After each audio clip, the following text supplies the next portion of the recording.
नमस्कार दोस्तों, मैं डॉक्टर नामिका।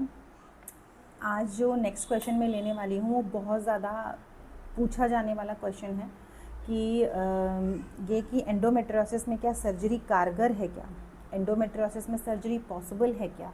एंडोमेट्रियोसिस से पूरा क्वेश्चन ऐसा भरा हुआ है, तो मैं सारे एंडोमेट्रियोसिस के रिगार्डिंग की बात करती हूँ। देखो, एंडोमेट्रियोसिस में सर्जरी इंपॉर्टेंट है या नहीं है, ये डिपेंड करता है कि पेशेंट का एंडोमेट्रियोसिस किस ग्रेड का है।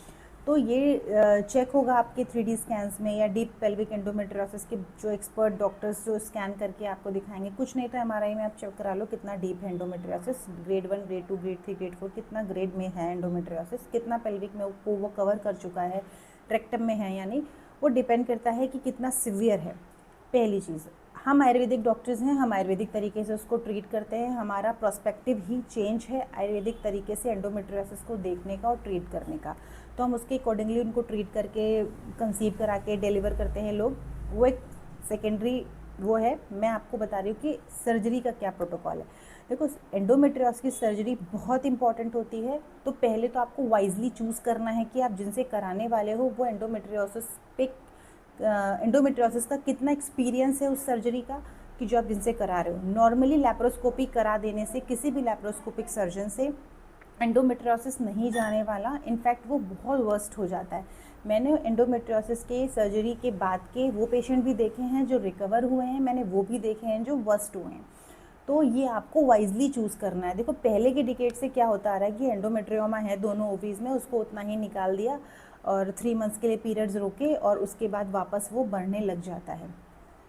बट अभी क्या, एंडोमेट्रियोसिस इतना ग्रेड 4 का होता है ना, वो पूरे पेल्विक्स में, पूरे ट्यूब्स में, ओवरीज के सराउंडिंग्स में और पूरे रेक्टम में, पूरे पेल्विक एरिया को पूरा कवर कर रखा होता है। तो वो क्रिटिकल सर्जरीज हो जाती हैं।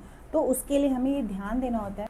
आज ऐसे बहुत से सर्जन हैं जो एंडोमेट्रियोसिस पे डीपली काम कर रहे हैं। उनको कंप्लीट वो सर्जरी में टाइम लेकर के प्रॉपर सर्जरीज करते हैं। वो पूरा प्रॉपरली वो एंडोमेट्रियोसिस का जो पार्टिकल टिश्यू होते हैं एंडोमेट्रियोटिक, वो उनको डीपली एक्सरसाइज कर देते हैं, जिससे वो कई बार 1-2% चांस होता है मे बी वो वापस से आए, अदरवाइज़ वो बहुत बार नीट एंड क्लीन सर्जरी करते हैं। आज भी ऐसे बहुत सारे डॉक्टर्स हैं जिनको मैं जानती हूँ कि बहुत अच्छी एंडोमेट्रियोसिस की सर्जरी करते हैं।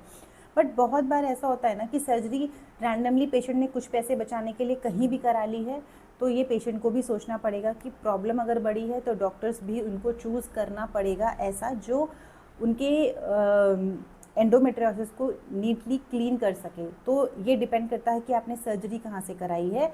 इसलिए सर्जरी पॉसिबल है, बट कराया कहाँ से वो बहुत बड़ा सवाल है। तो ये ध्यान रखना है कि अगर आप सर्जरी पे भी जा रहे हो, अगर आयुर्वेद पे नहीं भी जा रहे हो, अगर आपको लगता है कि बहुत ज़्यादा हो गया है, हम पेशेंस नहीं है, पेन बर्दाश्त नहीं हो रहा है, अगर सर्जरी भी करा रहे हो तो वाइजली चूज़ करो।